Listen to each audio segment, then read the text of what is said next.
Mr. Gary Halbert. Gary was actually a friend of ours before he died.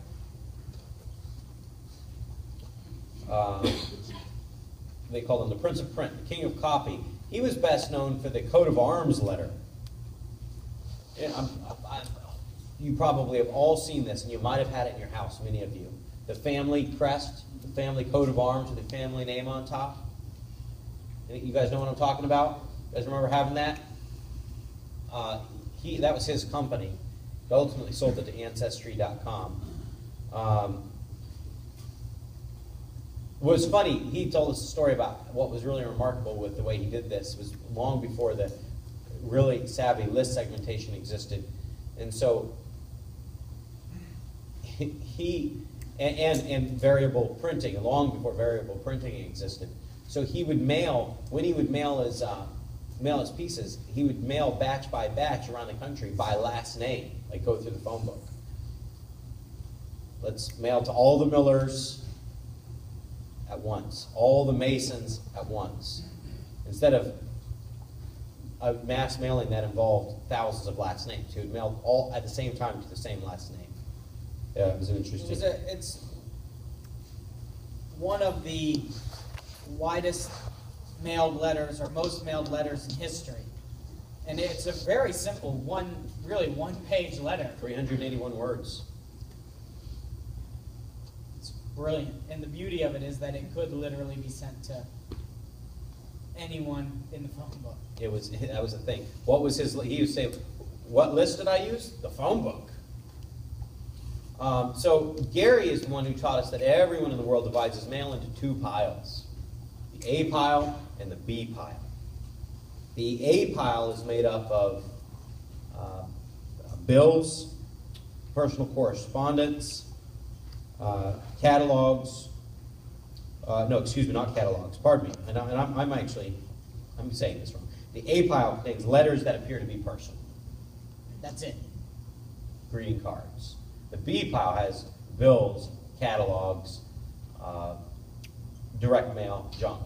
People sort it. The things they're going to look at now, and the things they'll look at later or just throw away. That's the sorting. That's the separation. So here it's on screen. Everybody in the world divides his mail into two piles, which you call the A pile and the B pile. The A pile contains letters that are or appear to be personal. The B pile contains everything else: bills, catalogs, brochures, printed announcements, envelopes that obviously contain a sales message, and so on. Now listen up. The most important thing you can ever do when creating a direct mail promotion is to make sure your letter gets in the A pile.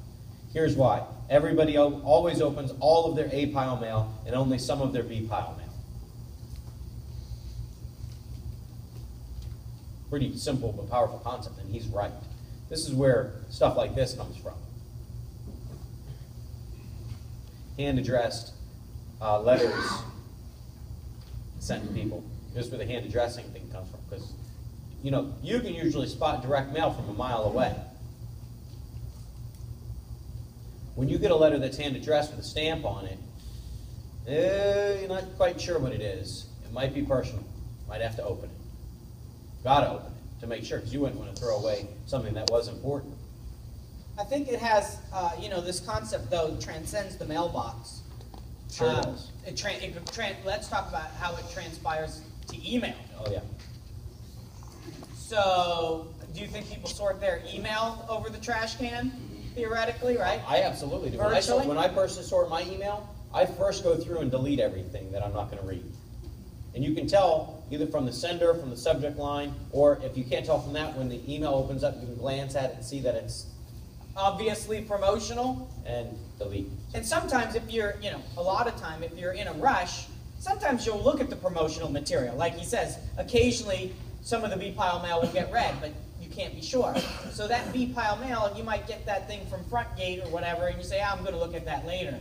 But if you're in a rush, and you got a ton of email you got to get through, you're just going, nope, delete, delete, delete, delete, delete, delete, delete, delete. So and you're leaving the A-pile stuff. What's in the A pile in your email? Yeah, personal or business, something that you might actually be important that you actually have to look at, right? And then you go back and you look at those, and hopefully it's just a few. How do you discern? How do you know in a short period of time what something that looks personal, something that may be personal, and something that's not, obviously. The sender. Could be from the sender, could be from the subject line. And if you can't tell from that, What else? What does it look like? what does personal correspondence look like in your email? Short and misspelled. Personally addressed. As your name?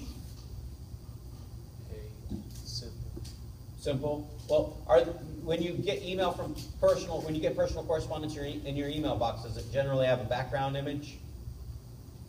Does it have lots of graphics? No, it's just plain text. It's just what? Plain text. It's just plain text. Yeah, so at a glance, plain text looks like someone actually wrote you a message you're supposed to read. If it's overly designed, that telegraphs that it's probably trying to sell you something.